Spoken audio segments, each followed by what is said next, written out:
ঘন এক জঙ্গলের কোণে পুরনো গাছে ছোট বাসা। সেখানে থাকতো এক মা পাখি।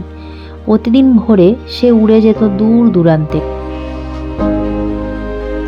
ঠোঁটে করে খাবার নিয়ে আসতো। বৃষ্টি এলেও ঝড় এলেও তার তিনটে ছোট্ট বাচ্চাকে নিজের ডানার নিচে সে ঢেকে রাখতো। নিজে ভিজতো, কিন্তু তাদের এক ফোঁটাও জল লাগতে দিত না। দিন গড়িয়ে গেল। ছোট বাচ্চাগুলো বড় হতে লাগলো, উঠতে শিখলো।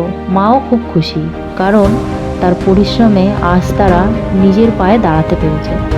একদিন মা ক্লান্ত হয়ে পড়ল। বয়স হয়েছে, আগের মতো আর উঠতে পারে না।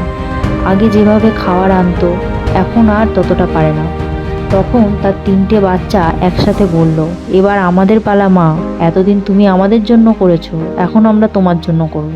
তারপর থেকে প্রতিদিন সকালে তারা উড়ে যায় খাবার খুঁজতে।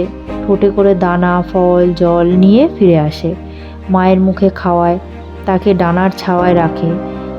মা পাখি চুপচাপ তাকিয়ে থাকে, চোখে আনন্দের জল, মুখে শান্ত হাসি।